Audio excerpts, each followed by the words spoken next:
ఆయనే కామెంట్ చేశాడు, దళితుల్లో పుట్టాలని ఎవరైనా కోరుకుంటారా అని అన్నాడు. ఇంకంతకన్నా ఆయన సిద్ధాంతం ఏమని మనం చెప్పొచ్చండి? స్థూలంగా చంద్రబాబు నాయుడు అనేవాడు దళితుల్లో పుట్టిన వాళ్ళందరూ తక్కువ వాళ్ళనే ఫీలింగ్ అని చెప్పేశాడు. అంటే తక్కువ జాతిలో ఎవరైనా పుట్టాలా అని కోరుకుంటారా అన్న ముఖ్యమంత్రి మమ్మల్ని ఎలా పరిపాలిస్తాడో మాకు అర్థం కాదా? నువ్వెన్ని కపట నాటకాలు వేసినా, ఎన్ని సినిమా షూటింగ్లు పెట్టినా, ఎంతమందితో నువ్వు ప్రచారం చేయించుకున్నా, నీకు అనుకూల మీడియాలో పుంకాలుగా రాయించుకున్నా, నువ్వు కొత్త వేషాన్ని వేసుకొని వచ్చినా నువ్వు మాత్రం పాత సీసాయే. నువ్వేమీ మారలేదు, నువ్వే మారే ప్రసక్తి లేదు. ఈరోజు నీకు 74 ఏళ్ళ వయసులో నువ్వు మారుతావంటే ఎవరు నమ్ముతారు? ఇదంతా కూడా పబ్లిసిటీ స్టంట్గానే.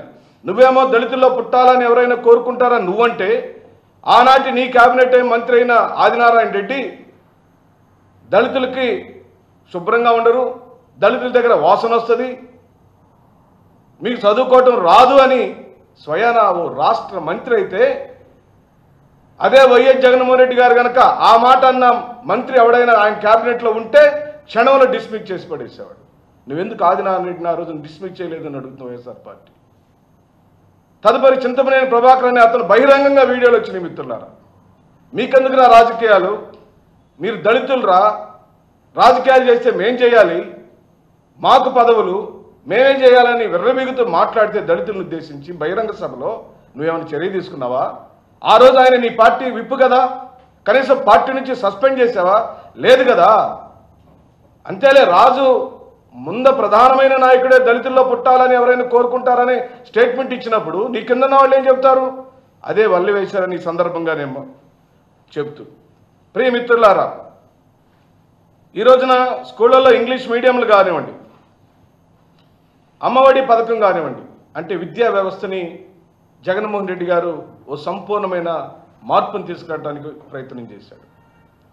అమ్మఒడి పథకం ద్వారా తల్లులకు 15,000 రూపాయలు ఇస్తూ, ఆ తల్లులకు ఎట్టి పరిస్థితుల్లో డబ్బుల విషయంలో కొదవ కాకూడదని, వాళ్ళు వెనకబడకూడదని, వాళ్ళ పిల్లలందరినీ చదివించుకోవాలని ఆర్థిక పరపతి కోసం, ఆర్థిక స్తోమత కోసం ఆ తల్లికి 15,000 రూపాయలు ఇచ్చి ఆదుకున్నవాడు. దాన్ని ఈ రోజున నువ్వు తల్లికి వందనం పేరు చెప్పావు, దగా చేసావు, మోసం చేసావు. ఈ రోజు వరకు ఒక్క రూపాయి ఈ రాష్ట్రంలో తల్లులకు ఇవ్వలేదు. ఇది కదా మోసం అంటే? నీ అంటరానితనాన్ని ఒకచోట కాదు.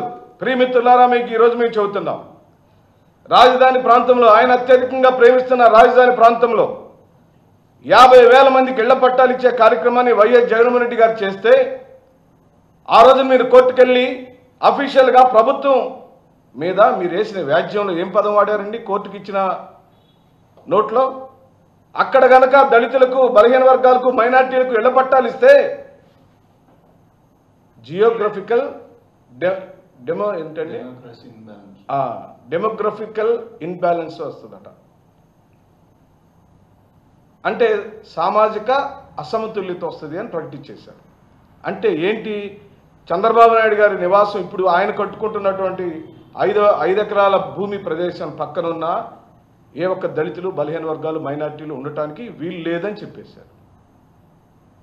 ఎందుకు నువ్వు ఈరోజు వరకు ఆ ఇళ్ల పట్టాలని ఈరోజు రద్దు చేసే కార్యక్రమం ఎందుకు చేస్తున్నారు? అంటే నీ అణువణువున, నీ భావాజలం, నీ పరిపాలన, నీ సంస్కరణ స్థూలంగా నువ్వు దళిత వ్యతిరేకివి అని చెప్పడానికి కుంపాలుగా మా దగ్గర ఆధారాలు ఉన్నాయి. ఒక్క అమ్మఒడి పథకానికే ప్రేమిత్రులారా, వైఎస్ జగన్మోహన్ రెడ్డి గారి యొక్క నాయకత్వంలో ఒక్క అమ్మఒడి పథకానికే 8,84,131 కోట్ల రూపాయలు ఈ రోజున 8,84,131 మంది తల్లులకు సహాయం జరిగింది. 15,000 చొప్పున వాళ్ళందరికీ డబ్బులు ఇస్తే 5,335.7 కోట్ల రూపాయలు ఖర్చు అయింది 5 సంవత్సరాల పరిపాలనలో. ఓన్లీ దళితులకు ఇచ్చిన డబ్బులు. నేను మళ్ళీ అమ్మఒడి పథకం మొత్తానికి ఆయన ఖర్చు గురించి చెప్పడం లేదు.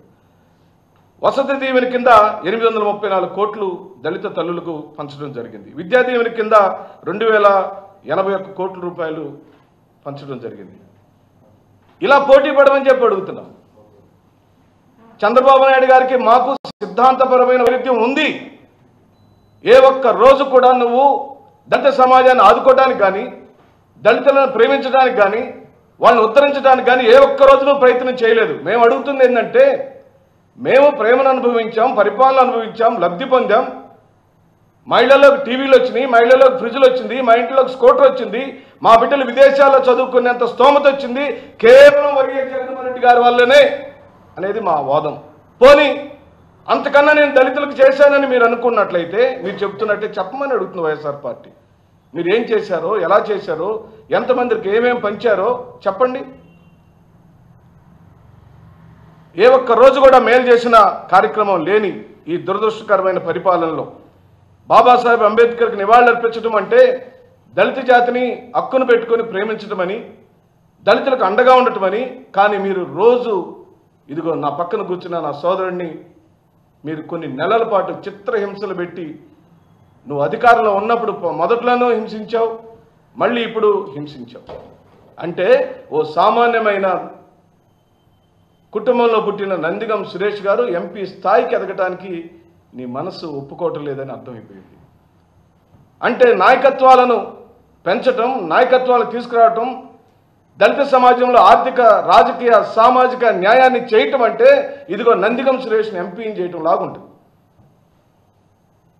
మేమేం అడగటలా, నీ 40 సంవత్సరాల కాలంలో, నీ రాజకీయ ప్రయాణంలో ఇప్పటికి 20 సంవత్సరాలు, రేపు మొత్తం కలిపితే 20 సంవత్సరాలు ముఖ్యమంత్రి, 15 సంవత్సరాలు ప్రతిపక్ష నాయకుడు, 35 సంవత్సరాలు నువ్వు అధికారికంగా ప్రభుత్వం నుంచి డబ్బులు తీసుకొని ప్రభుత్వంచే ఉంటున్న నువ్వు ఏం చేశావు? ఎంతమంది దళిత నాయకులను పార్లమెంటుకి పంపించావు? ఎంతమంది దళిత నాయకులను ఎమ్మెల్యేని చేశావు? ఎంతమంది దళిత నాయకులను చట్టసభలకు పంపించగలిగావు? మేయర్ని చేయగలిగావు? జడ్పీ చైర్పర్సన్ చేయగలవు? మేం చేశామండి. మేం చేసింది ఈరోజు నన్ను పాటించేటట్టు చేశాడు జగన్మోహన్ రెడ్డి గారు. ఓ దళిత మహిళను హోంమంత్రిని చేసింది జగన్మోహన్ రెడ్డి గారు. నువ్వు ఇద్దరికిస్తే ఈ రోజున మంత్రులను, గతంలో వైఎస్ జగన్మోహన్ రెడ్డి గారు 5 మందికి మంత్రి పదవులు ఇచ్చాడు. 2 కార్పొరేషన్లు పెట్టాడు. మాలలకు ఒక కార్పొరేషను, మాదిగలకు ఒక కార్పొరేషన్ పెట్టాడు. కమిషన్ని విభజించి ఎస్సీలకు కేవలం ఎస్సీ కమిషన్ పెట్టాడు. ఇలా చెప్పుకుంటూ పోతే అనేకమైన అంశాలు ఈ రోజున మీ మధ్యలోకి వచ్చినాయి. ఒక కేసులే కాదు, ఓ నందిగం సురేష్ గారు, మేరు నాగార్జున గారు, మొండితో ఒక సోదరులు, తాటిపత్తి చంద్రశేఖర్ గారు, ఎర్రగొండపాలెం ఎమ్మెల్యే గారు, ఇలా ప్రతి దళిత నాయకత్వాల మీద, సమర్థవంతమైన నాయకత్వాల మీద నువ్వు రాజకీయ దాడి చేసావని చెప్పి అంటున్నావు. దొంగ కేసులు పెట్టావు, తప్పుడు కేసుల్లో ఇరికించాలని ప్రయత్నం చేశావు, భయభ్రాంతులు చేయాలని చూసావు, మా గొంతు నొక్కాలని చూస్తున్నావు చంద్రబాబు నాయుడు గారు. అది నీ వల్ల కాదని చెప్పి అంటున్నావు. ఈ గొంతులో ప్రాణం ఉన్నంత వరకు వైఎస్ జగన్మోహన్ రెడ్డి నాయకత్వాన్ని బలపరచడం కోసం, మా జాతిని బాగుపరచుకోవటం కోసం, మా కుటుంబాల్లో వెలుగు నింపుకోవటం కోసం, మా బిడ్డలు చదివించుకోవటం కోసం, మాకు సంపూర్ణమైన సమగ్రమైన ఆరోగ్య వ్యవస్థను తెచ్చుకోవటం కోసం, మళ్ళీ రాష్ట్రానికి జగన్మోహన్ రెడ్డి ముఖ్యమంత్రి చేయటం కోసం అహరహరం కష్టపడతామని, నీ వ్యక్తి పరిస్థితుల్లో నీ డ్రామాలకు ఏ ఒక్క దళిత కుటుంబాలు లొంగవని, నిన్ను నమ్మే ప్రసక్తే లేదని, నువ్వు అంబేద్కర్ మహాశయుడికి చేసిన అవమానాన్ని ఈ రోజున చిట్ట చివరిగా నేను హెచ్చరిస్తున్నాం. నువ్వు పీపీపీ పద్ధతిలో గనక స్మృతి వనాన్ని తాకావా ఈ రాష్ట్రం అట్టుడుకుతుందని చెప్పి చంద్రబాబు నాయుడు గారికి చెబుతున్నావు. నువ్వు ఇప్పటికే ఆ విగ్రహాన్ని తాకి తప్పు చేశావు, మళ్ళీ ప్రైవేట్ పరం చేయాలని చూస్తున్నావు.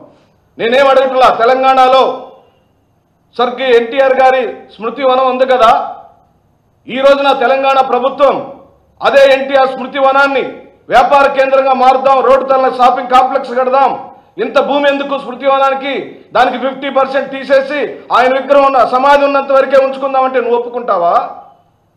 నీ పార్టీ కార్యకర్తలు ఒప్పుకుంటారా? మరి ఈ ప్రపంచంలో దేవుడిగా దళిత జాతి, ఈ ప్రపంచంలోని అన్ని అణగారిన వర్గాలు కింద ఉన్న బీసీలు, మైనార్టీలతో సహా బాబాసాహెబ్ అంబేద్కర్ని దేవుడితో కొలిచే ఆ దేవుడి యొక్క స్మృతి వనాన్ని నువ్వు వ్యాపార వనంగా చేయాలని చూస్తే చంద్రబాబు నాయుడు గారు కబడ్దారని చెప్పి అంటుంది వైఎస్ఆర్ కాంగ్రెస్ పార్టీ. నువ్వు దాని జోలిపోయిన రోజున నీ మీద యుద్ధం ప్రకటిస్తాం. నిన్ను ఎక్కడ కూడా దళిత వాడల్లోకి రానికుండా నిర్బంధిస్తాం. నీ యొక్క నీ ఆగడాలను, నీ అరాచకాలను ఊరు వాడా చాడుతాం. నువ్వు పూర్తిగా దళిత వ్యతిరేకవి.